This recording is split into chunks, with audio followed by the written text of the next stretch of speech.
네, 시작하도록 하겠습니다.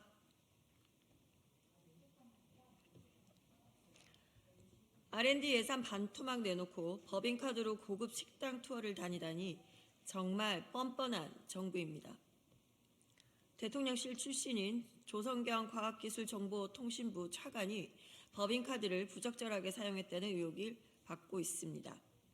조 차관은 과학기술계 카르텔 때문에 예산이 부정하게 쓰이고 있다는 취지의 발언을 해놓고 정작 본인이 예산을 부정하게 사용했다는 말입니까? 조 차관은 이러한 과학기술 연구 현장에 피 맺힌 절규에도 R&D 예산을 반토막 냈습니까? 조 차관은 법인카드로 고급 식당에서 식사를 해놓고 많은 사람들이 함께 식사한 것처럼 결제를 올리는가 하면 언론의 문의에 저렴한 식당에서 식사한 것처럼 거짓 해명을 했습니다. 그 밖에도 자택 근처 고급 식당 등에서 수시로 업무 추진비를 썼는데 이들 사용 내용 역시 석연치 않습니다. 심지어 식사했다는 전문가들 대부분이 대덕단지 등에 있는데 자택 근처에서 식사를 한 데에 대해 묻자 지구 환경을 고려해 차를 오래 타지 않으려 했다는 코미디 같은 답변을 내놨습니다. 국민들은 치솟는 물가에 10,000원에 육박하는 밥 한 끼가 부담스러워 도시락을 쌀지 고민하는데 윤석열 정부의 고위공직자는 법인카드로 고급 식당을 들락거렸다니 기가 막힙니다. 입버릇처럼 공정과 상식을 말하던 윤석열 대통령 정부 고위공직자들의 부정사용과 거짓 해명은 불공정과 비상식 그 자체입니다. 윤석열 정부는 R&D 예산 반토막 내놓고 법인카드로 고급 식당 투어를 다니라고 지시한 것이 아니라면 조 차관의 법인카드 사용 내역을 철저히 조사해 엄중하게 책임을 물어야 합니다.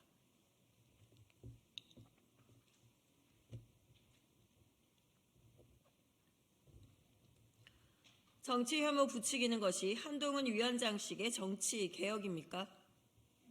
한동훈 국민의힘 비상대책위원장이 국회의원 정수를 줄이겠다고 밝혔습니다. 선거철만 되면 나오는 단골 레퍼토리는 새로울 것이 하나도 없습니다. 더욱이 한동훈 위원장은 의원 정수 문제를 선거철 반짝 인기를 위해 떴다방식 공약으로 던졌습니다. 대단히 무책임할 뿐더러 그 근저에 정치 혐오가 담겨 있습니다. 정치 혐오를 부추기는 것이 한동훈 위원장식의 정치 개혁입니까?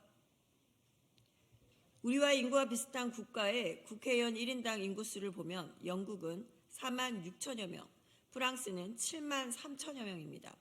그러나 우리나라는 172,000여 명에 달합니다.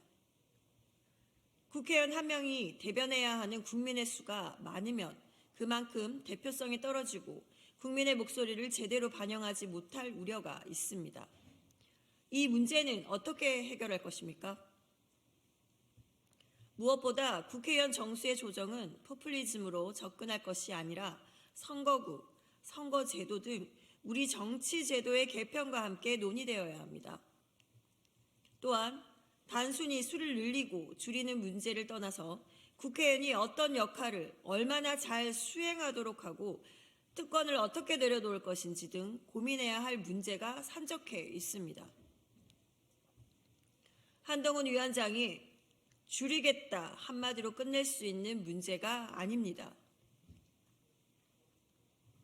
과거 안철수 의원 등이 무책임하게 내놓은 구호를 답습하는 것은 정치개혁이 아니라는 점을 명심하십시오. 한동훈 위원장은 이제라도 정치 혐오를 부추기는 무책임한 언행 대신 김건희 특검에 대한 국민의 요구에 책임있게 답하기 바랍니다.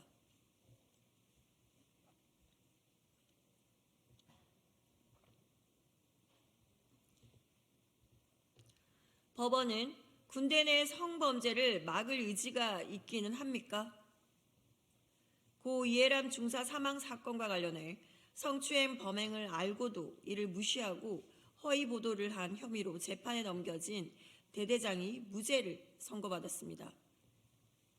함께 재판에 넘겨진 중대장과 수사를 맡았던 군 검사에게는 징역 1년의 실형이 선고됐는데 직속 상사인 대대장에게만 무죄가 선고된 것을 납득하기 어렵습니다.